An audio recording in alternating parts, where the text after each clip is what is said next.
Yesterday was fight night, Lemos versus Robertson, and holy schmoly, I am so happy to see these old people, not being disrespectful or mean, but people like Josh Emmett, people like Chris Curtis, kind of get phased out. They're old. They're in Apex constantly, and I kind of just want, like, I don't mind them being fed to new blood when the new blood is so damn exciting, and we're gonna get to that because not all the new blood made it through. Some of them just did not win that fight, did not make it through, and that's okay. That's okay because let's first start off with Glazing Vallejos. First of all, the opponent he beat, again, Josh Emmett, 42, not that impressive, but the beat, one of the first ones is I think like Jeremy Stevenson. Who was it? Jeremy? I'll check. I'll fix that and edit, right? Jeremy was the last person to, I feel like, really put away Josh Emmett. Like, really nasty. Like, Talita Porter had 5 rounds with him, couldn't put him away. That's fine. That's a different Josh Emmett than the one Vallejos fought. Yair, I think, got him in the triangle, but submissions don't really matter. And honestly, Yusuf Salau submitted him too, like in a minute or whatever, with no punch being thrown. And I don't feel anything to that. Like, that, I felt like, oh, he won. Oh. And I gave him a golf clap. This is the first time I saw Josh Emmett go out there and really get put away in an impressive, like, an impressive stoppage. Like, it was like, I want to glaze it as much as I can, but I gotta put in perspective that this Josh Emmett just did not look good. This man came out there with that the freaking like Muhammad Ali, like, oh, because he's been training with Dillashaw, and honestly, Dillashaw has not been a help to this man. This man is not meant to be flow like a butterfly, sting like a bee. He only knows how to sit like a rock and throw a big overhand. So when you have him not being able to implement that, like just stand and bang, not stand and bang, but just not being able to keep grounded to throw a crazy hook, it ruins kind of his game plan that he always goes for. He tries to bring down your arms by attacking your body, feints almost like this takedown, and just throws big overhands. Like, that's his game plan. That's his bread and butter that took him this far. And now we're trying to introduce and teach a new dog, old dog, new tricks, and have him do like this fucking funky ass footwork that like someone like Dominic, no, I mean not Dominic, like Dillashaw, who's good at that, who understands that footwork. But then you have someone like Garbrandt, who does that footwork but doesn't understand it. Josh Emmett is more like a Garbrandt, who doesn't really understand why he's doing what he's doing, because he will constantly move like that, and then he'll have to stop and then think about blitzing in. And that's where Vallejos was able to capitalize. Vallejos saw him. There was such a big gap and notice, like a 3-day notice, business day notice, that this dude is gonna rush in. Cool. Let me duck that big old overhand that he's gonna throw. Let me counter him perfectly. Stepping elbows, jabs, like everything. Just he saw it coming, so it's not as impressive. But to put away somebody like a Rockhead, like a Iron Jaw, like a Crimson Chin, like Emmet, that's impressive. I'm happy you like, you gotta beat the bums, you gotta crash bums like that, and that's kind of it. And if you're feeling, if I'm being disrespectful to Josh Emmett, look, he's been in the game for a while. He's an old man, but to be honest, I am just sick and tired. Same thing with Davidson Figueroa in the Macau card. I am just so sick and tired of seeing these old fucks. I'm being mean. I'm just trying to see, like, I'm sick of the old blood, because it doesn't feel like they have much of a chance, and they're kind of just there to be fed, to feed somebody, a up and coming prospect, and we don't need that as the main event. Like, you could do that in the prelims, early prelims, maybe like a featured fight in a fight night card, right? Why main event? Why main event? It shines a big starlight to Kevin Vallejos. Yes, but like, is that everything we're doing? We're just trying to like put a spotlight on him. We're not trying to get him somewhere competitive. We're just trying to bring him up the rankings. But whatever. I'm just complaining. I'm just a little baby, right? But if you don't know, Kevin Vallejos fought Gene Silva, Contender Series. Great fight. Fun fight. Gene Silva, classic. Comes in here, enjoying himself a lot. Vallejos, close, hard, tight punches. Does not bother Gene Silva. Gene Silva's built different. I do not know how you do that to Vallejos, but it was fun. I recommend anybody go watch it who's a Vallejos or Gene Silva fan. Great fight, right? Next one. Freaky Rahiki versus Hardwick. Holy shit. This is why we're fans. This was fucking hard, bro. This shit was so fun. This man went for like he jabbed, double jab, and then got hit. Bang, bang, and then I think that's where he broke his jaw in the second round, right? Yeah, second round right there. this shit was nasty. And every time I'm like, oh no, I'm not I'm like, I wasn't cheering either of these guys on, but I wanted to see a war or a finish. And when Hardwick wasn't getting finished, I was cheering him on because now I'm like, dude, you gotta bring it out the mustard. I love his heart. I love his soul. It was so sad to see him. Well, not sad. It was comedic. It was comedic to see him come out in his debut fight versus, I forgot who that big tall motherfucker is with the crazy legs, but he went up a weight class on short notice. I saw his YouTube video about how you can't train that week. You can't really diet that week because you got to go out and fill out paperwork. You got to go out and give out blood. You got to have doctor visits. You got to do this and that and that. You got to go to the place and get your uniform and shit. Like, there's a lot of things that just don't happen on that fight week when you're short notice that he does get here. And to get taken out that first time by leg kicks is so embarrassing. To see him come back here and be like, yeah, I got heart. Yeah, I got like fucking, I could get rocked and rocked back. It's a great thing to see. I'm sorry he lost. It sucks that he lost, even though he showed that much heart. But I'm a fan. I'm a fan. That's a long tangent of me saying, I like this guy. Hardwick, you got a fan here, bro. I love seeing someone just about, oh my God. The reason I think he really lost this fight, and that just wasn't much of a skill issue. It was a skill issue. But Hardwick had no problem getting hit.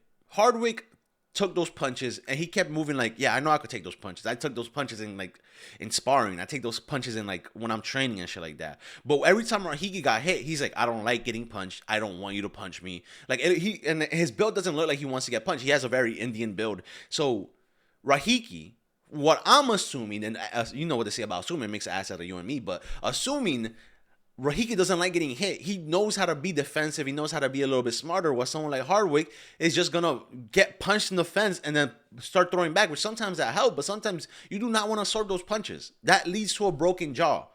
Like, he could have came back. Like, Hardwick could have made a momentum shift at any point. That's not hard to say, but when you're comfortable with taking those punches, you're comfortable just like almost going in the negative, going in debt physically, and your brain getting rattled, where you're like, you never really build this defense. Like someone like DDP, he's really muscular. He's just able to get back up from his feet when he gets taken down just by pushing, doing a bench press damn near on the ground and getting up. But when you put someone like Hamza Chimaev against him, well, he kind of can't do that because now there's somebody a little bit more skilled, right? Someone who you can't use that muscle to get up. Now, same thing here. I think Hardwick couldn't get that, like, couldn't outman the skill of Rahiki, who's been training to not get hit because he doesn't like getting hit. Well, Hardwick does not mind getting hit. He's going to punch you back, and that's what he's shown, which it gives you a big heart, and it makes me a fan, but that does not give you a win. It gives you a broken jaw at the end of the day. I'm a big fan of Hardwick. I'm happy he came out here, showed a different form of him rather than somebody who just got leg kick KO'd in his last fight. Like, this is going to be something that people remember more than that, hopefully more than that leg kick KO, right? Rahiki came from the Contender Series also. There's a lot of, like, I think, Vallejos, Rahiki, Asplund, Delgado maybe? Regardless, there's a lot of people who came from the Contender Series that are just making waves. Some better than people from, like, Road to UFC or even Tough House, right? Rahiki looked good on the Contender Series. The Contender Series, or Dana White Contender Series. He looked good there. He looked good here. I'm a big fan of him. Freaky Rahiki, he's funny, he's cool. He seems chill. I think he's from Macau or something like that. Like, so he's not Indian, which is like great news, because I tried making a video about the Indians, but I don't want to be racist, but I already am, so I guess it's too late. It's all jokes. It's all peace and love. But he looked great. I was scared that he didn't like getting he didn't like getting punched. So when he was pressuring Hardwick against the cage, and he was going body shot, almost like Alex Pereira and Khalil Roundtree, I was scared that he was going to eat a big punch that was just going to knock him down. I'm a big fan of Rahiki. He has more momentum. He has a lot of momentum. He has a lot of hype behind him. I'm excited. Cool. Next fight, which is, oh my God. They got my boy look like a Quasimodo out here. It does not look good. Talking about the next fight. Asplund. I like Asplund. I like him even more now. I kind of wish he won rather than Petrino, who got guillotined by Anthony Smith. Like, if we're talking about momentum and hype and riding the train, I would have wished Asplund got this. Also, how are these two unranked, but Taito Avasa, Derek Lewis, who had a diabetes attack and lost a leg on the octagon, how are they still ranked? How is fucking Taliesin Teixeira, who can't go 3 rounds like this, who can't go 3 rounds like this, who gassed out after 1 round versus Tai Tuivasa. How are they ranked way above these two? These is because these two are not really heavyweights. Asplund was weighed 500 pounds, and now he cut down to heavyweight. But honestly, cut a lot of that skin off. He might be a middleweight. He's not like crazy muscular. He has some like still has a good amount of fat. But you trim some of that bitch off, remove that skin. He's a light heavyweight, and you have light heavyweight Petrino out here who doesn't cut weight anymore. Now he's a heavyweight. That's the difference. That's why there is a big difference, a big jump between light heavyweight and heavyweight, and we see it. It sucks that, oh my God, this was just a great fight. Let me stop bitching, because this was a genuinely great fight. This fight was so damn fun, because it was just, Asplund was just a dog. Same thing with like Henry Hardwick. I said Harry Hardwick. Just 2 dogs, man. That's what the UFC is. That's what I love about the UFC. I'm not even going to talk about fucking... what's her name? Juliana Roberts versus Lemos? Because that fight was ass. That is UFC, but like that's not fun. I don't care if they're more technical than this. This is good. This is great. I love this. Fun fight. Petrino, I'm happy he's getting back in the winning column. He was always good, but he got done dirty by, I forgot who. It was Ian Kudalaba. I forgot who he lost to last, but I am just happy he's winning. I wish it wasn't against somebody who could have also built up their name with more unranked bum heavyweights. Steven Asplund did not deserve to get put against someone hard like this for no reason. Who did he lost to? The fuck? When did he lose? Vito Petrino. I'm thinking of somebody else. Holy shit. Oh no, Jacoby, right? Dustin Jacoby. Wow, that was 2024? Damn, bro. Where have I been? That shit felt like 2 months ago. That felt like his last fight. That was 2020. That's 2 years ago. God damn. Where have I been? All right, whatever. Great fight. I wish they didn't pair them up with each other because these are 2 up-and-comer heavyweights. Why would you do that? You just killed one of the cool names off. Asplund was getting a little cult following. Now he gets kind of pushed back because now he's not going to be in main events if he keeps on losing. He also took a lot of facial damage, which I'm worried about because I think his last fight, he also had a lot of facial damage. And I saw that the same cuts be open here, which is not good for the future, where maybe a jab, maybe like a quick 1-2 is going to open him up again. I think, yeah, Shan Sharov also cut him up open badly. Or maybe he cut off Shan Sharov. That's what I'm thinking about. I don't remember. But these cuts are going to be able to scar tissued up and then reopen in the future, which is not, I'm not looking forward to, because that's going to give the judges a reason to make him lose, maybe rob him. And we're talking about robbery. I expected more from Delgado. He came out there so fucking confident, so cocky, that in the first round, he blitzed in, got hit hard by, I think, a right or left by Feely. I'm a big Feely fan. He's been losing me recently being called touchy with that buzz haircut and that pedal stash. I have one too, but like brother, you can't be called touchy looking like that. But he hit him hard. He hit Delgado hard. And I expected more from Delgado. I thought his last fight against Woodson, I think it was, he got robbed. I really felt like he got robbed. So I was really hoping he gets back in that winning column. You shouldn't have. He did, but he shouldn't have. I thought this was a robbery. I did not like it. I couldn't watch it like entirely, so I might be wrong. Because I'm at work watching these, so you gotta watch what you could watch. And it was a fight I felt like I saw enough to, not play that. I saw enough to not have to rewatch it. Andre Feely's good, man. He's really fucking fast. He's like a better Garbrandt, almost, right? But I expected so much more from Delgado, who was like KO decision. I think decision loss. And then like he was supposed to, this is kind of him getting fed. This was out with the old and Andre Feely, and in with the new and with Delgado. And Delgado just barely scraped with the fucking skin of his teeth. It was not enough for me to say he's going to be a prospect in the future. Like someone like Vallejos, someone like Talbot, someone like, I don't know. It just wasn't enough. It wasn't enough. I'm not impressed. I have a bad taste in my mouth now, right? This fight, Jesus Christ, dude. His fucking face is so funny with how cross-eyed he is.